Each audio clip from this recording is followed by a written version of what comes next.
As the availability of fossil fuels starts to decline, it'll probably be possible, theoretically, for us to continue supporting the number of people we have if we're very careful and very intelligent in how we grow food.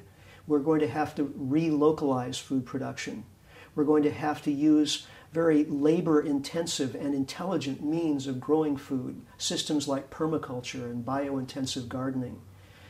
But if we don't do that, if we don't act proactively to break up the huge industrial farms and teach people how to grow their own food and start encouraging urban gardening and things like that, the result is going to be massive starvation, because we simply won't be able to support the population that we have now without fossil fuels.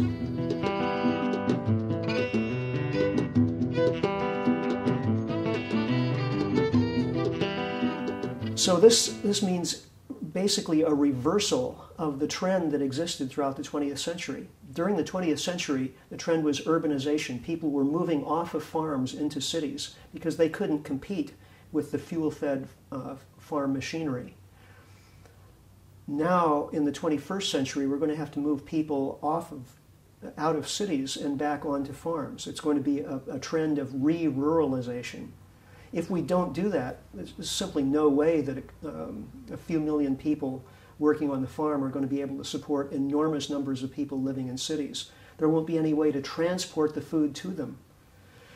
So this is probably the greatest demographic challenge the human race has ever faced.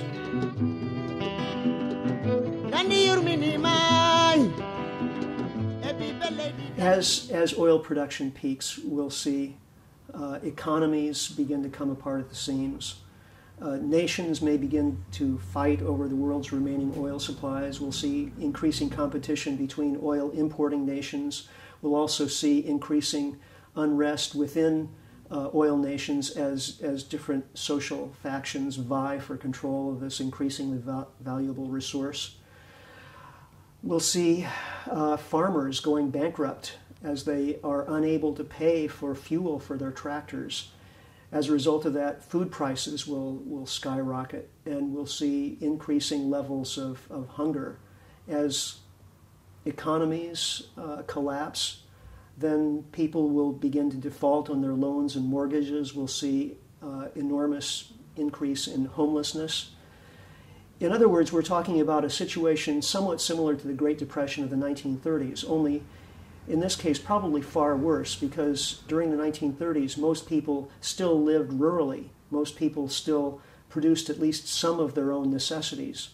Now, today, we're so much more dependent on stores, long-distance transportation, large-scale manufacturing, that as this system begins to fail, we'll have very little else to rely on.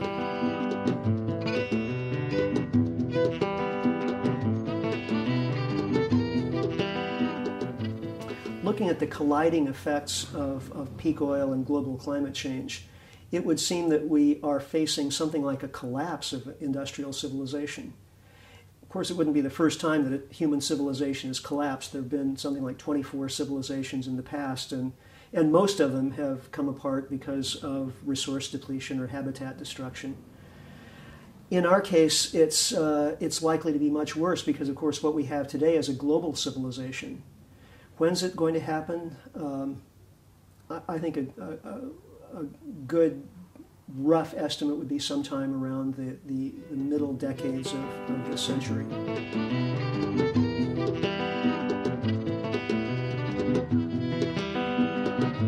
Humans like to pride ourselves on our intelligence, and of course, here we are able to make computers and video cameras and all kinds of complex technologies. Wonderful stuff.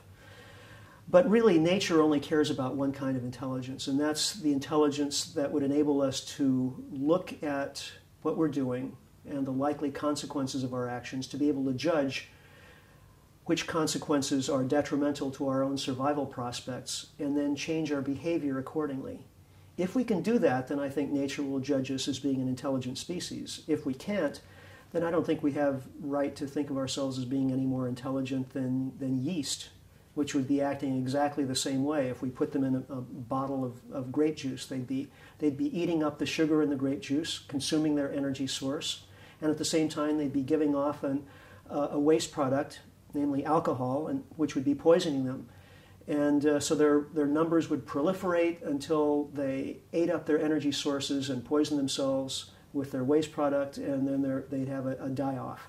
We're doing exactly the same thing with fossil fuels. We're eating up our energy source as fast as we can, and we're polluting the environment with the waste product. So are we smarter than yeast? That's the question. We'll find out.